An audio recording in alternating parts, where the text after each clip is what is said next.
Everyone, welcome back to my channel. I hope everyone's doing well out there. So I am going to jump right into it.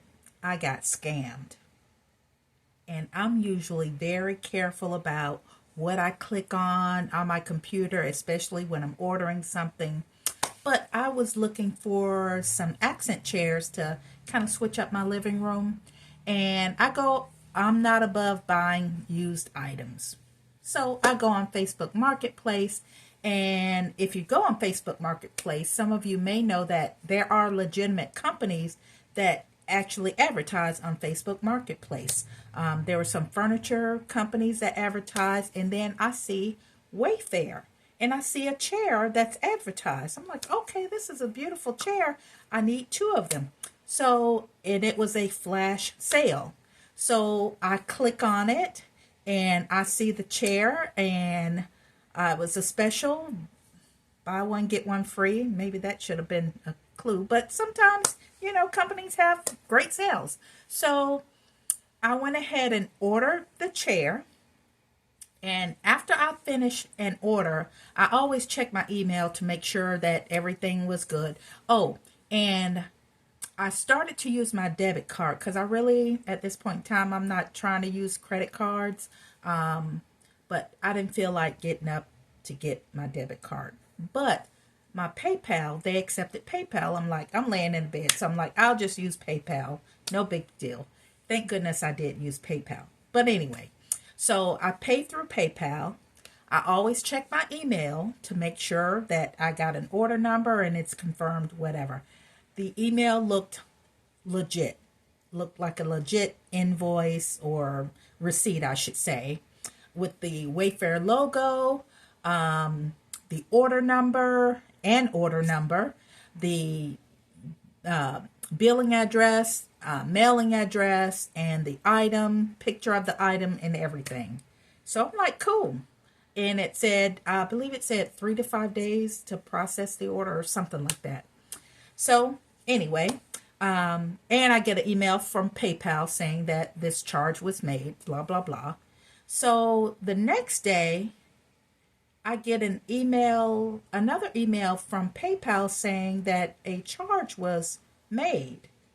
And I'm thinking, wait a minute. I was already charged for this. Why are they making another charge?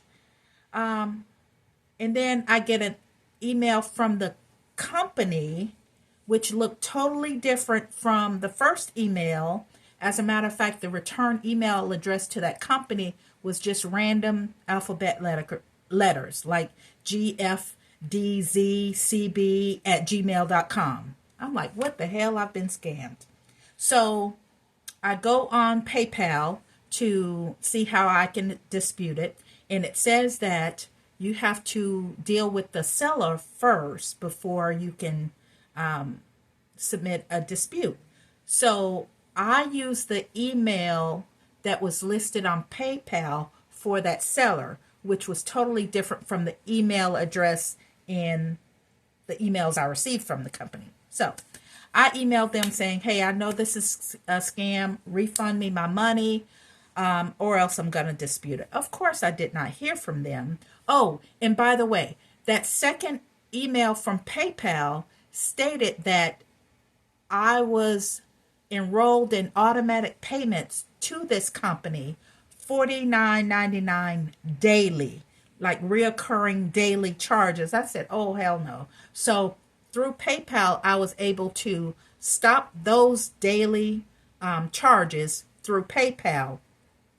So since I never heard from the company, a couple days later, I went ahead and put in a dispute through PayPal. And they said, I forget how long they said it would take. It could take up to however many days for them to investigate and review and blah, blah, blah. Well, wouldn't you know, later on that day, it was so quick that they determined that it was unauthorized and it was basically a scam. They didn't use the word scam, but unauthorized. And they said they will refund me that money. So, note to self, if you see something, now it's not going to stop me from buying on Facebook Marketplace. But if I see a company, rather than clicking on that ad, I will just go into my browser and type in that company's website myself and pull it up rather than clicking on, something that looks good just because it looks good. Anyway, so at least I'm getting my refund for that. Thank goodness. Still looking for, well, I did end up buying some used accent chairs from this lady. Maybe I'll make a video about that because my idea was to buy these chairs and reupholster them just to have something to do. But once I got the chairs, I didn't like them. But that's a whole other story. Anyway, one other thing. Speaking of scams, I had a mortgage with Mr. Cooper last year. My mortgage was sold, but prior to that, it was with Mr. Cooper Mortgage. And apparently they had a security breach back in October. So I just received a letter from them saying that there was a security breach. Right now, they're monitoring the dark web, blah, blah, blah, blah, blah.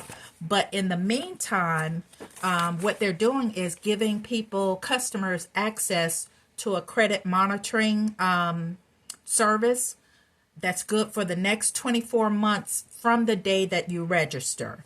And I figure you might as well since it's free. So they sent the letter. I received a special code to register. Now this is through what was it called?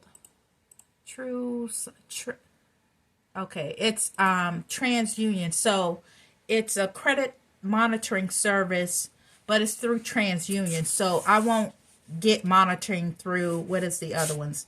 Experian and Equifax, but that's okay. TransUnion, that's fine by me. So I just registered for that. So hopefully I won't have any incidences with scammers or, problems with my credit. But it's nice that they sent this and I enrolled. So if anyone out there has had a mortgage or has a mortgage with Mr. Cooper, then you may want to check your physical mailbox for this letter so that you can register for free credit monitoring service for the next 24 months. So that's all I have for you guys. I hope you guys have a great day. Thank you for watching my channel. Don't forget to like and subscribe. Like and subscribe. Thank you so much for watching. Hope you guys have a great evening. Peace.